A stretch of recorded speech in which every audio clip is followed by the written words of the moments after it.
Bulletin की शुरुआत पहाड़ की आफत की बारिश के साथ करेंगे। देखिए, पहाड़ों में पिछले 48 घंटे से लगातार बारिश हो रही है। वहीं चमोली में नदियां नाले उफान पर आ गए हैं। अलकनंदा नदी रौद्र रूप ले चुकी है। बताया जा रहा है कि पहाड़ों में हो रही बारिश की वजह से जल विद्युत परियोजना बैराज से पानी छोड़ा जा रहा है, जिसकी वजह से लगातार नदी का जलस्तर बढ़ता जा रहा है। वहीं कर्णप्रयाग में पिंडर नदी का जलस्तर भी काफी बढ़ गया है। प्रशासन की टीम ने नदी किनारे रह रहे लोगों से ऊंचाई वाली जगहों पर जाने की अपील की है। प्रशासन का कहना है कि भारी बारिश की वजह से नदी का जलस्तर तेजी से बढ़ रहा है।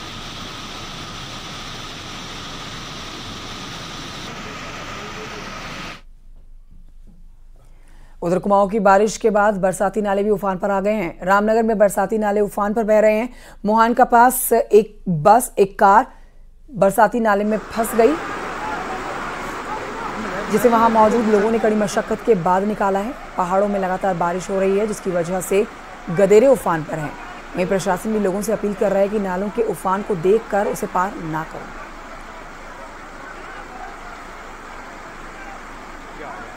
तो ये तस्वीरें आप देख रहे हैं। देखिए, इस समय में पहाड़ों पर लगातार बारिश हो रही है।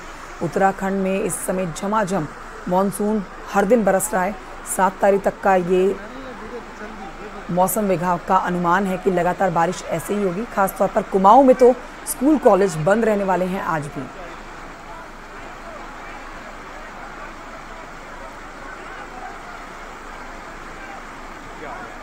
बढ़ते हैं आगे चमोली से खबर, जहां पर लगातार बारिश हो रही है और बारिश के बीच में बद्रीनाथ हाईवे कई जगहों पर बंद हो गया है। भनीर, पानी, पीपलकोटी, छिनका के पास में कंचनगंगा, पागल नाला, हेलन के पास में हाईवे बंद है। पहाड़ से भारी मलबा आने की वजह से हाईवे बंद हो गए हैं। वहीं प्रशासन की टीम सभी जगहों पर से हाईवों को खोलने में जुटी हुई है, लेकिन लगातार हो रही बारिश से हाईवे को खोलने में खासी दिक्कतों का सामना करना पड़ रहा है मजदूरों को। तो इसी मानसून का इंतजार किया जा रहा था। मानसून पूरी तरह से दस्तक दे चुका है उत्तराखंड में, लेकिन परेशानियां लोगों की बढ़ गई हैं। नितिन सिंबाल और जानकारी देंगे। नितिन, लगातार हम तस्वीरें दिखा रहे हैं, खबर बता रहे हैं कि उत्तराखंड के कई जिले इस समय लगातार मानसून जो बरस रहा है, बारिश जो हो रही है, उससे परेशान हो रखे हैं। कई लोगों को तरह तरह की समस्याएं हो रही हैं। हाईवेज बंद हो गए हैं, नदियां नाले उफान पर आ रखे हैं। इस समय के ताजा अपडेट्स दीजिए। चमोली से क्या अपडेट्स है बारिश को लेकर? जी, अगर चमोली की बात करें तो लगातार बारिश का दौर जारी है और कल देर रात से जो लगातार बारिश शुरू हुई थी, अभी भी लगातार बारिश जारी है, जिसकी वजह से आप तस्वीरों में देख सकते हैं कि अलकनंदा नदी का जो जलस्तर है वो भी बढ़ चुका है। पिंडर नदी है वो भी उफान पर बह रही है। इसके अलावा जितने भी बरसाती नाले जो सूख चुके थे गर्मी की वजह से, वो अचानक से इतने चार्ज हो गए हैं कि लगातार उफान पर बह रहे हैं। सबसे बुरे हाल बद्रीनाथ राष्ट्रीय राजमार्ग के हैं। अगर हम चमोली से लेकर बद्रीनाथ धाम की बात करें तो जगह जगह मलबा और पत्थर गिरने का सिलसिला जारी है, जिसकी वजह से जगह जगह जो मार्ग है वो बाधित हो चुका है। हालांकि पीपलकोटी के बाद जो भनीर पानी का जो इलाका है वहाँ पे मार्ग को खोल दिया गया है और विष्णुप्रयाग के आगे भी पत्थर हटा दिए गए हैं, लेकिन अभी भी पागल नाला, टंगड़ी और छिनका के पास लगातार पत्थर गिरने का सिलसिला जारी है, जिससे वहाँ पे मार्ग भी नहीं खुल पा रहा है। जी, बहुत शुक्रिया आपका नितिन सिंबाल जानकारी के लिए। और ये बढ़ते हैं आगे। उत्तरकाशी में बारिश मुसीबत का सबब बन गई है। यहाँ मोरी में तेज बारिश जारी है। बारिश के बाद भारी मलबा पहाड़ी से आया हुआ है, जिससे त्यूनी, पुरोला, नौगांव सड़क बंद हो गई है। खरसाड़ी के पास मलबा आया है। वहीं मलबे की चपेट में एक कार भी आ गई है, जो पूरी तरह से क्षतिग्रस्त हो गई है।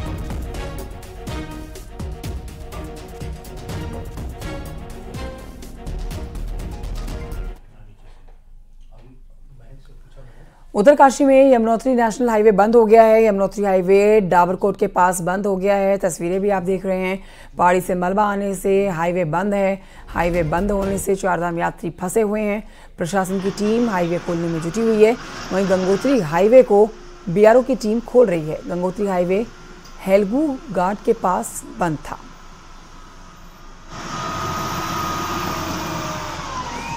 तो देखिए, लगातार बारिश जो हो रही है इससे परेशानियां बढ़ी हुई हैं और हाईवे बंद हो गए हैं। खास तौर पर जो रास्ते बेहद महत्वपूर्ण हैं, उन रास्तों पर मलबा आ रखा है और ऐसी वजह से दोनों तरफ जाम की संभावना भी बनी हुई है। लोगों को घंटों जाम खुलने का भी इंतजार करना पड़ रहा है। वहीं हादसे भी हो रहे हैं। बलबीर परमार हमें और जानकारी देंगे। बलबीर, आपसे एक बार विस्तृत जानकारी लेना चाहेंगे। पूरे पहाड़ पर तो बारिश हो ही रही है, लेकिन उत्तरकाशी में यमुनोत्री नेशनल हाईवे बंद हो रखा है। यमुनोत्री हाईवे के पास, डाबरकोट के पास ये हाईवे बंद है। पूरी जानकारी से जुड़ी दीजिए। बिल्कुल, जो डाबरकोट है ये पिछले 5 साल से नासुर बना हुआ है। जैसी बारिश होती है तो इससे जो मलबा है पहाड़ी से गिरना शुरू हो जाता है और रोड बंद हो जाती है, जिसके चलते फिर से ये बंद हुआ है। कल भी हमने देखा था ये बंद हुआ था, आज फिर से बंद हो गया है। जगह जगह यात्रियों को रोका गया है और कह सकते हैं कि जो लोनीवी की जो मशीनें हैं वो वहां पे तैनात है। मार्ग को खोलने की कोशिश की जा रही है। प्रशासनिक अधिकारियों से मेरी बात हुई तो उनका कहना है कि कुछ ही देर में मार्ग खोल दिया जाएगा। पर जिस तरह से शुरुआती बारिश हुई है और जिस तरह से पहाड़ी चटक रहा है तो कह सकते हैं कि आने वाले दिनों में ये बड़ा मुसीबत यात्रियों के लिए बन सकता है। इसके अलावा मोरी में भी हालात खराब है। वहां पे भी सड़क पे जो घरसाली है वहां पे मलबा आने से एक कार क्षतिग्रस्त हुई है और हेल्गो घाट के पास भी गंगोत्री हाईवे में इसी तरह के हालात बने हुए हैं। तो अपडेट यही है कि यमुनोत्री हाईवे पे डाबरकोट के पास भूस्खलन जोन सक्रिय हुआ है, जिससे यात्रियों को परेशानी का सामना करना पड़ रहा है। जी, और शुक्रिया आपका बलबीर परमार जानकारी के लिए। उधर भारत नेपाल को बांटने वाली काली नदी पिथौरागढ़ में चेतावनी स्तर के पार जा चुकी है। नदी के बढ़ते जल स्तर को देखते हुए प्रशासन ने धारचूला, बलुआकोट, जौलजीबी और द्वालीसेरा में नदी किनारे रहने वालों को सतर्क रहने के निर्देश दिए हैं। यही नहीं, लैंडस्लाइड के कारण जिले में 20 से ज्यादा सड़कें भी बंद हैं।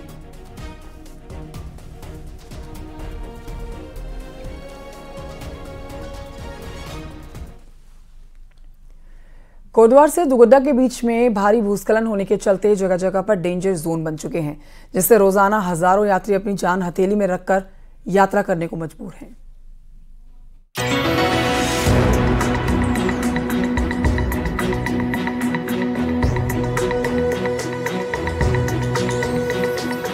कोटद्वार से दुगड्डा के बीच 8 किलोमीटर के रूट पर 35 नए डेंजर जोन बन चुके हैं। पहाड़ी से लगातार भूस्खलन होता रहता है, जिससे यात्रियों की जान का जोखिम बना रहता है। रोजाना लोग रिस्क उठाकर सड़क पर आवाजाही करते हैं। साल दर साल डेंजर जोन बढ़ते जा रहे हैं।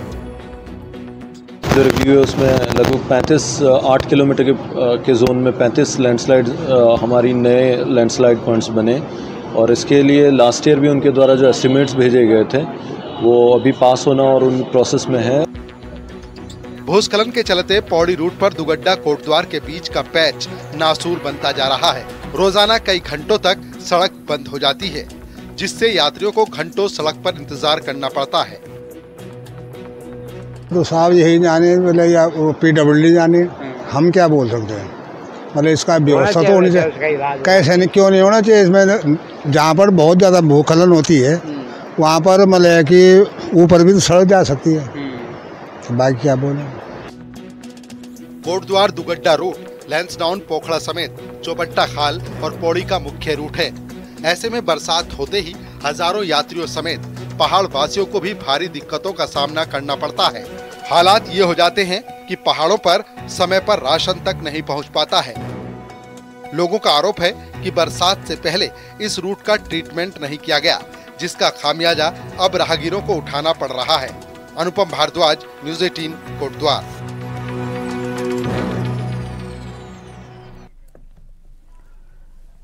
उधर टिहरी में भी नेशनल हाईवे 58 बंद हो गया है। तेज बारिश के बाद धौलीधर के पास में पहाड़ी से मलबा आने के बाद हाईवे बंद हो गया है। इसके साथ ही बारिश की वजह से जिले में 12 ग्रामीण सड़कें भी बंद हो गई हैं, जिन्हें खोलने में प्रशासन की टीम जुटी हुई है। लगातार यहाँ पर जो ग्रामीण हैं, आसपास के रहने वाले लोगों को दिक्कत हो रही है, क्योंकि ये वो सड़कें हैं जिनका अमूमन हर दिन इस्तेमाल किया जाता है। आज ये सड़कें टूटी हैं, लैंडस्लाइड की वजह से, भारी बारिश की वजह से सड़कें कहीं धंस भी गई हैं। धौलीधर की तस्वीरें आप दिखा रहे हैं आपको। बारिश की वजह से पहाड़ी से मलबा आ गया है, रास्ता बंद है।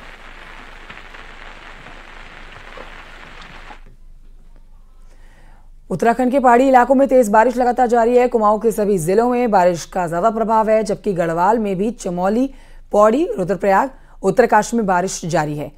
अब मौसम विभाग ने आज के लिए भी अलर्ट जारी किया हुआ है बारिश का। देहरादून में मौसम विभाग केंद्र ने कुमाऊं के सभी जिलों में बारिश का रेड अलर्ट जारी कर रखा है। नैनीताल, अल्मोड़ा, बागेश्वर, पिथौरागढ़ और चंपावत में भारी से भारी बारिश हो सकती है। कुमाऊं के सभी जिलों के साथ ही पौड़ी में भी आज स्कूल कॉलेजेस बंद रहने वाले हैं। वहीं गढ़वाल के इलाकों के लिए भी ऑरेंज अलर्ट जारी कर दिया गया है। रुद्रप्रयाग और पौड़ी में बारिश ज्यादा होने की संभावना है, जबकि देहरादून में भी बारिश के लिए ऑरेंज अलर्ट जारी किया गया है।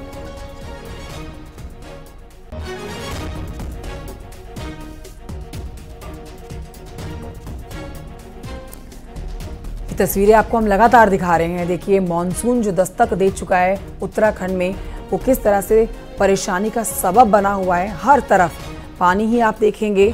बच्चे स्कूल नहीं जा पा रहे हैं, बड़े कॉलेजेस नहीं जा पा रहे हैं, लोग अपने रोजमर्रा की जिंदगी को आगे नहीं बढ़ा पा रहे हैं। ऑफिस जाने में दिक्कत हो रही है, गृहिणियों को घर का काम करने में दिक्कत हो रही है, घर में कोई खाने पीने का सामान नहीं आ पा रहा है। तो ऐसे में सरकार भी गांव के लोगों से, दूर दराज के लोगों से यही अपील कर रही है कि जब तक बारिश नहीं थमती है और बहुत ही ज़रूरी ना हो तब तक घर से बाहर ना निकलें, क्योंकि लगातार तेज़ होती बारिश से सड़कें बंद हैं, लैंडस्लाइड हो रहे हैं और नदियां नाले उफान पर आ रखे हैं, गदेरे उफान पर आ रखे हैं, जिसकी वजह से जान का नुकसान हो सकता है। ये 4 तस्वीरें आपके टेलीविजन स्क्रीन पर। इस समय भारी बारिश से लोग किस तरह से परेशान हैं, जनजीवन किस तरह से अस्त व्यस्त हो रखा है, इन तस्वीरों में आप देख सकते हैं।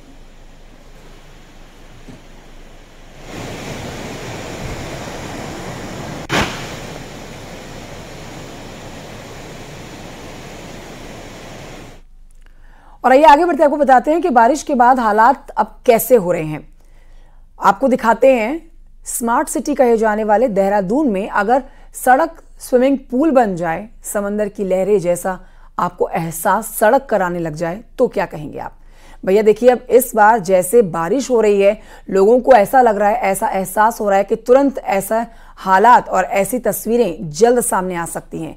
इससे जुड़ी हुई स्पेशल रिपोर्ट देखिए।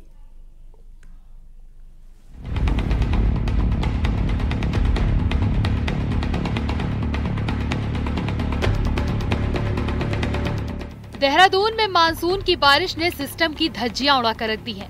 जिस देहरादून को स्मार्ट सिटी बनाने के बड़े बड़े दावे होते थे, वहां करोड़ों का बजट पानी की तरह बहाने वाले अफसरों और मंत्रियों को ये गंदा पानी जरूर देखना चाहिए। जहां नाली बनाने, शहर को खूबसूरत दिखाने के दावे तो हुए, पर बरसात में जब पानी गली और नाली से निकलकर सड़क पर बहने लगा तो कुछ देर के लिए स्विमिंग पूल और समंदर की लहरों का एहसास होने लगा। विधानसभा से 500 मीटर की दूरी पर यह हाल देखकर जनता हैरान है। इतना पानी देखा आपने कभी?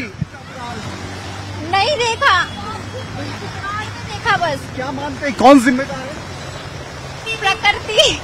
ये देहरादून शहर का हाल है, आप देखिए यहाँ पर खुद। स्मार्ट सिटी है, स्मार्ट सिटी है और इतना यहाँ पर पानी भर रहा है, कैसे होगा साहब बताइए? कौन जिम्मेदार? जिम्मेदार गामा जी हमारे। ये स्थिति है राजधानी की, वाकई बहुत गंभीर। स्मार्ट देहरादून, स्मार्ट देहरादून और स्मार्ट देहरादून की ये तस्वीर आप लोगों के सामने है। ये वाकई हैरान करने वाला है कि बरसात की शुरुआत में ही अगर इस तरह की हालत है तो आप अंदाजा लगाइए कि अभी तो पूरा मॉनसून सीजन बाकी है, तब क्या होगा इस शहर का। और जो करोड़ रुपए यहाँ लगाया गया है, जो यहाँ बहाया गया है, क्या वो सिर्फ इस पानी के लिए यहाँ पर लगाया गया और इस हालात के लिए लगाया गया? राजपुर के बीजेपी विधायक खजान दास ने इस बात की आशंका पहले ही जता दी थी कि बरसात में पता चलेगा नालियों का पानी सड़कों पर बहेगा। इन मजबूर लोगों को देखकर आप खुद समझ सकते हैं कि होनहार अफसरों ने कितना अच्छा काम किया है। बरसात में शहर के हालात इतने खराब हैं कि अब बच्चे भी मजाक बनाने लगे हैं और स्विमिंग पूल की ख्वाहिश इस गंदे पानी में ही पूरी कर रहे हैं। और ये इन बच्चों को देखिए, ये यहाँ पर पूरे मजे ले रहे। क्या लग रहा है?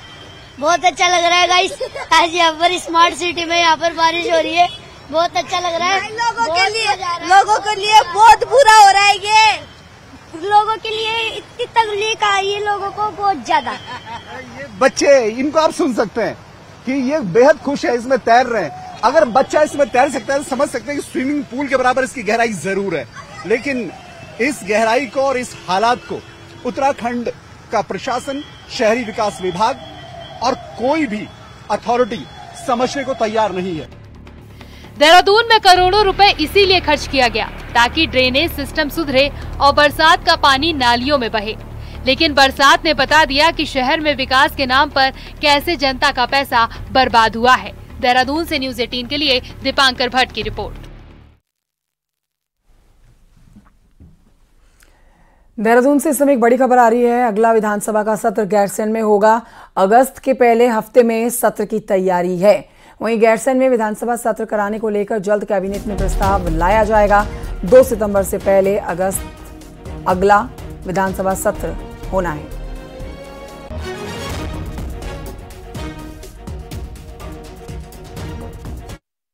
नहीं, हम इस बार गैरसैंण ही कर रहे हैं और अब मैं ये कह सकता हूँ कि जुलाई माह में तो बारिश कुछ ज़्यादा रहती है, तो हम अगस्त के फर्स्ट वीक में इसे गैरसैंण में जो है हमारा सत्र प्रस्तावित है और जैसी कैबिनेट की स्वीकृति होगी तो हम इस सत्र को गैरसैंण में करेंगे। 10 जुलाई को बद्रीनाथ सीट पर उपचुनाव होना है। इससे जुड़ी अब तक एक महत्वपूर्ण जानकारी पहुंचा देते हैं कि ऐसे में प्रचार की रफ्तार अब तेज हो चुकी है। आज मुख्यमंत्री पुष्कर सिंह धामी का बद्रीनाथ का दौरा है। इसके साथ ही केंद्रीय राज्य मंत्री अजय टंटा, सांसद अनिल बलूनी के साथ बीजेपी के कई नेता बद्रीनाथ सीट पर प्रचार कर रहे हैं। हालांकि बारिश चुनाव प्रचार में रुकावट जरूर बन सकती है।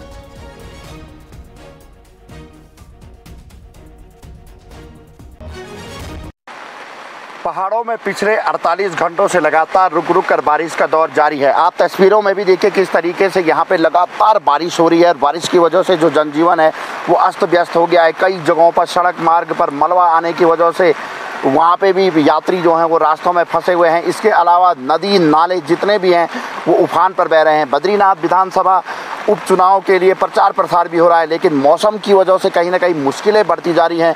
जो प्रचार टीम है वो इस समय ग्रामीण इलाकों के लिए भी नहीं निकल पा रही है। अगर हम बात करें तो पहाड़ों में जिस तरीके से बारिश हो रही है और उसकी अगर तस्वीरें देखी जाए तो कहीं ना कहीं जो नदियां हैं वो भी इस समय उफान पर हैं। और बद्रीनाथ विधानसभा उपचुनाव को लेकर मुख्यमंत्री पुष्कर सिंह धामी को चमोली जनपद में पहुंचना है।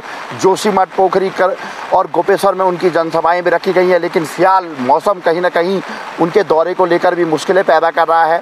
हालांकि जो स्टार प्रचारक सड़क मार्ग से यहाँ पे पहुँचे हैं, उम्मीद है कि बारिश कम होने के बाद वो आज क्षेत्र में प्रचार करेंगे। गढ़वाल सांसद अनिल बलूनी भी आज जोशीमठ क्षेत्र में प्रचार करने के लिए पहुँचेंगे। तो कहीं ना कहीं जो मौसम है वो अभी हालांकि ख़राब जरूर है, लेकिन अगर दोपहर के बाद मौसम सामान्य होता है तो ये जो प्रचार प्रसार की गति है बीजेपी इसको ज़रूर तेज़ी प्रदान करेगी, क्योंकि सभी स्टार प्रचारक इस समय जो ग्राउंड है उपचुनाव का, चाहे पोखरी हो, गोपेश्वर हो, जोशीमठ हो, वहाँ पे मौजूद हैं। लेकिन सभी को अब मौसम खुलने का इंतजार है।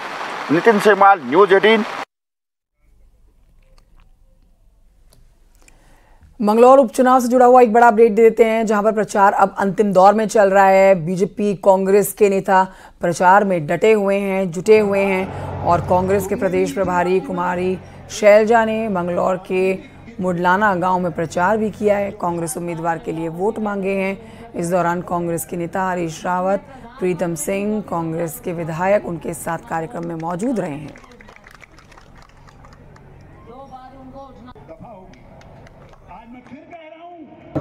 लेकिन जब जनता खड़ी हो जाती है तब कोई भी ये प्रशासनिक दबाव हो या इनकी दमन की राजनीति हो, उसको जनता नहीं स्वीकारती। और ये कितना भी कुछ करें, जो भी हथकंडे अपनाएंगे, दुरुपयोग करेंगे प्रशासन का और जो ये इनकी मशीनरी है उसका, वो शासन का, प्रशासन का दुरुपयोग करने का जो षड्यंत्र कर रहे हैं, हम उसका डट करके मुकाबला करेंगे। यहाँ की जनता भी डट करके मुकाबला करेगी, उनके मंसूबों को पूरा नहीं होने देगी। धन शक्ति से और सत्ता शक्ति से कभी चुनाव नहीं जीते जा सकते हैं। पौड़ी के चौबट्टा खाल में भालू का आतंक बढ़ता जा रहा है। यहाँ पर नागद गांव में 55 साल के शख्स पर भालू ने हमला कर दिया। जंगल में मवेशियों को घास चुगाने के दौरान भालू ने अटैक किया। वहीं मौके पर मौजूद दूसरे लोगों ने शोर मचाया और उनके शोर मचाने के बाद भालू मौके से भागा है। भालू के हमले से शख्स बुरी तरह से घायल हो गया, जिसका इस समय अस्पताल में इलाज जारी है।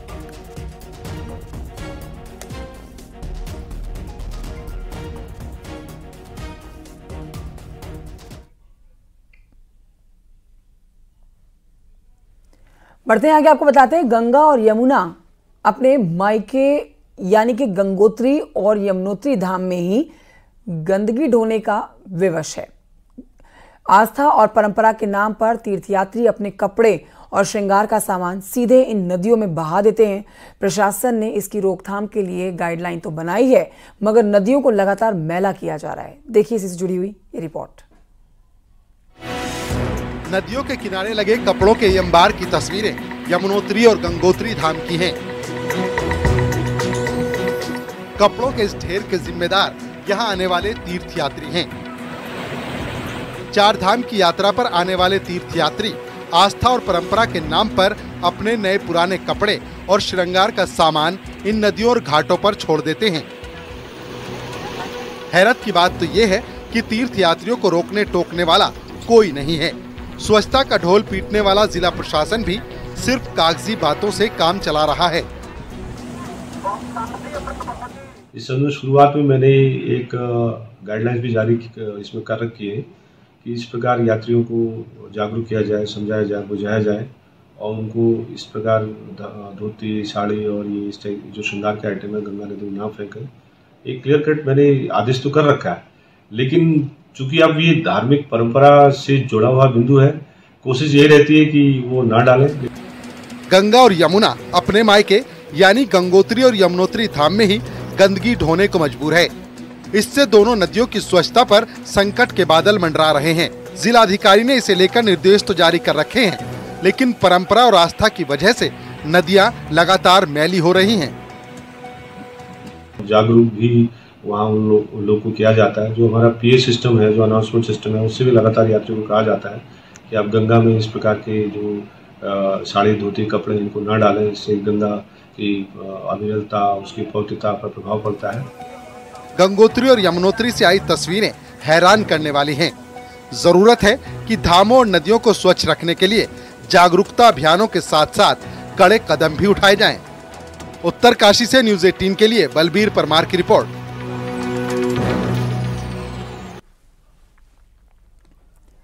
ग्लोबल वार्मिंग की वजह से पहाड़ों में खेती भी प्रभावित हो रही है, जिस कारण पहाड़ में तो लोगों ने खेती करना कम कर दिया है।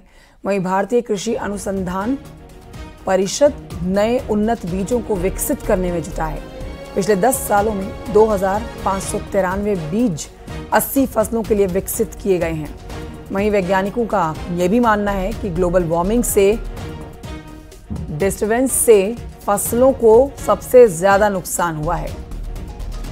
मॉनसून का देरी से पहुंचना, सर्दियों में बारिश और बर्फबारी का नहीं होना, इससे फसल खराब हुई है। नई विकसित फसलों से किसानों को फायदा मिलेगा।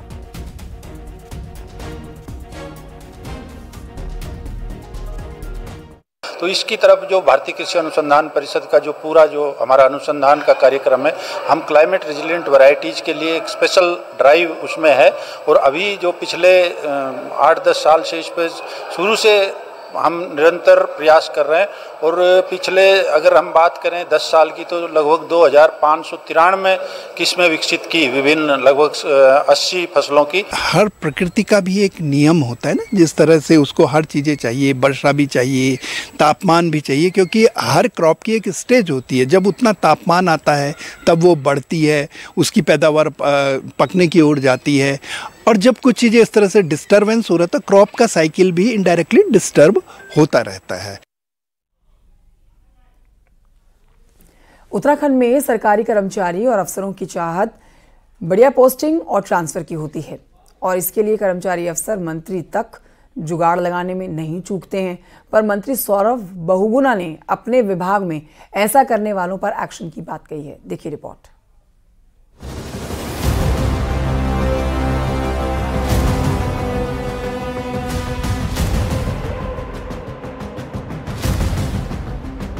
एक तो सरकारी नौकरी और ऊपर से शहर में पोस्टिंग, ये उत्तराखंड में फैशन बन चुका है।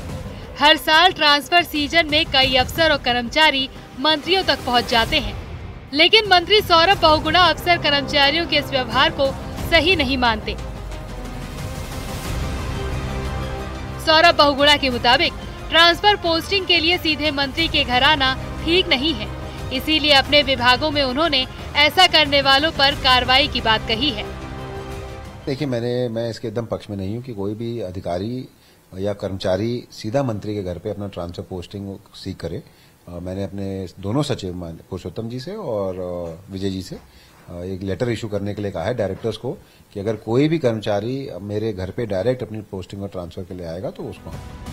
मंत्री सौरभ बहुगुणा की बात को बीजेपी विधायक मुन्ना सिंह चौहान ने सही बताया है। उन्होंने कहा कि उत्तर प्रदेश के वक्त से कर्मचारी सेवा नियमावली है, लेकिन अफसर कर्मचारी ही उसे फॉलो नहीं करते। लेकिन विभागाध्यक्ष को भी यदि निजी किसी समस्या को लेकर के मिनिस्टर को मिलना है तो उसे विभागीय सचिव भी परमिशन लेकर के मिलना है। इस बात के ऑर्डर्स उत्तर प्रदेश के जमाने से हैं, लेकिन व्यवहारिकता में ये फॉलो नहीं होता। ट्रांसफर पोस्टिंग के लिए सीधे मंत्री के घर पहुंच जाने को मंत्री सौरभ बहुगुणा ने गलत तरीका बताया है। अब देखना होगा कि क्या सरकार के दूसरे मंत्री भी बदलाव को फॉलो करेंगे। दीपांकर भट्ट, न्यूज़ 18 देहरादून।